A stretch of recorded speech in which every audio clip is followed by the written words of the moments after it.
சிட்டு கால் பண்ணாலா என்ன? ஆமாம் பொண்ணு தாயி, கால் பண்ணா ஏதோ இங்கே ஊருக்கு வாராளாமா. இருந்தாலும் நம்ம பொண்ணு ரொம்ப கொடுத்து வச்சவங்க. இங்கே வந்தாலும் மாமியாரை பற்றி தான் சொல்லிக்கிட்டே இருப்பான். என் மாமியார் அப்படி பார்த்துக்குவாங்க இப்படி பார்த்துக்குவாங்கன்னு. என்னங்க தேடி போயிருந்தாலும் இப்படிப்பட்ட ஒரு சொந்தம் கிடச்சிருக்காது. ஆமாம் ஆமாம், தேடி போயிருந்தாலும் இப்படிப்பட்ட சொந்தம் கிடச்சிருக்காது. அவங்க நாத்தனா ஏதோ சண்டை போட்டுட்டு வந்துட்டு இருந்துச்சான். பாத்திமா சொன்னிச்சு, ஃபோன் பண்ணுச்சு, அவங்க வீட்டில் ஏதோ பிரச்சனை, சிட்டு அழுகுறான்னு. பாத்திமா ஏன் உங்களுக்கு கால் பண்ணா? ஏன் எனக்கு கால் பண்ண மாட்டாளா? அடுத்தவங்க வீட்டில் என்ன நடக்குதுன்னு காதை கொண்டு போய் அடுத்தவங்க வீட்லேயே வச்சிருப்பா போல. ஏமா பாத்திமா எனக்கு தங்கச்சி மாதிரி. சிட்டு ஃபோன் பண்ணி ஊருக்கு வரேன்னு திடீர்னு சொன்னிச்சு. நம்மளே வாவான்னு வெத்தலை பாக்கு வச்சாலும் வரமாட்டா. அப்படின்ட்டு தான் நான் கால் பண்ணி கேட்டேன். அதுக்கு தான் பாத்திமா சொன்னிச்சு, இந்த மாதிரி ஏதோ சண்டை நடந்துச்சுன்னு பக்கத்து வீட்டில் ஒரே சவுண்டாக கேட்டுச்சு. அப்புறம் பார்த்தா சிட்டு வீட்டுக்காரும் வெளியில் வந்தாங்க. கண்மணி வந்து அழுதுகிட்டே வந்தா அப்படின்னு சொன்னாங்க. எப்பா நீயே ஃபோன் பண்ணி ஏன் என் வீட்டுக்காரருக்கு கால் பண்ண, நீயே கேட்டுக்கம்மா. சிட்டு மாமியெல்லாம் நல்லவங்க தாங்க. இந்த நாத்தனார் ஏன் தான் இந்த பாடுபடுத்ததோ தெரியலப்பா. வாயா என் கண்ணு மவாள் ஏதோ சண்டைன்னு சொல்லி பாத்திமா கால் பண்ணலாம். மனசே உடஞ்சி போச்சு. மாசமாக இருக்கவங்க கூட ஏண்டியும் நாத்தனா சண்டை போட்டுகிட்டே இருக்கு. சண்டைலாம் வராமல் இந்த குடும்பத்திலமா இருக்குது.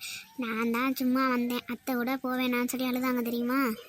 அவங்க ரொம்ப நல்லவங்க அடி. ஆனால் நாத்தனார் ஏன் தாடி பண்ணதோ. சரி வீடுமா, ஒவ்வொருத்தவங்க ஒவ்வொரு மாதிரி. என் மாமியார் நல்லா இருக்காங்களா அது போதும். நான் இங்கே கொஞ்ச நாள் இங்கே இருந்துட்டு வரலான்ட்டு வந்தேன். நீ ஏன் அப்படி மூஞ்சி இப்படி விட்ருன்னு வச்சுருக்கேன். இரு மாப்பிள்ளை பேத்தியெல்லாம் வராங்க, அவங்க ஏதாச்சும் நினச்சிக்குவாங்க. நீ ஜாலியாக இரு. ஜாலியாக இருப்பாங்க. வான்னு சொன்னாலும் வரமாட்டேன். இப்போ சண்டை போட்டுட்டு இங்கே வந்திருக்கிய.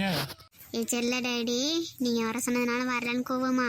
இல்லை டேடி, கண்மணி ரொம்ப குறும்பு பண்ணுறான். என்னால் எந்திரிச்சா அவளை ஸ்கூலுக்கு கிளப்ப முடியாது.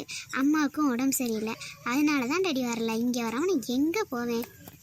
என் செல்லமோ என் மேலே எப்பவும் கோவப்பட மாட்டேன். சரி மாப்பிள்ளை எங்கே காணா? வரும்போது ஒரு ஐஸ்கிரீம் வண்டியை பார்த்தாப்பா கண்மணி, அதான் வாங்கி கொடுக்கலான்ட்டு போயிருக்காங்க.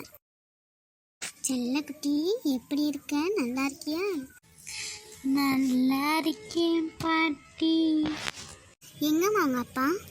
காரை பார்க் பண்ணிட்டு வரேன்னு சொன்னாங்க பாட்டி.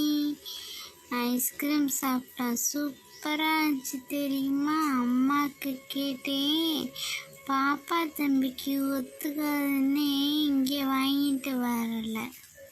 பாப்பா தம்பி வரேங்கத்தே. வாங்க மாப்பிள்ளை வந்து உட்காருங்க.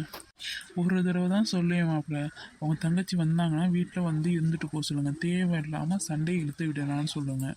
உங்கள் அம்மா பாவம் வயசான காலத்தில் எவ்வளோ கஷ்டப்படுவாங்க. மன கஷ்டம்லாம் கொடுக்கக்கூடாது. சிட்டு எல்லாத்தையும் வந்து ஒப்பிச்சிட்டியா? நான் வெளில போயிட்டு வரேன். டேடி வந்தும் வராதமா உடனே கேட்பீங்களா நீங்கள்? சரி எங்கே போனாலும் ஒரே தொல்லை நச்சையாக இருக்குது. நான் போய் ரெஸ்ட் எடுக்கிறேன், என்னை தொந்தரவு பண்ணாதீங்க.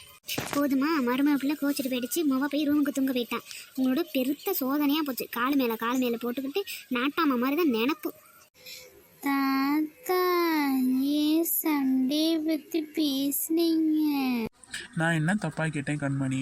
உங்கள் அத்தை பண்ணதை தானே கேட்டேன். ஏன்னா லூசு பயிலோ அவங்கள்ட்ட நான் பேசக்கூடாது.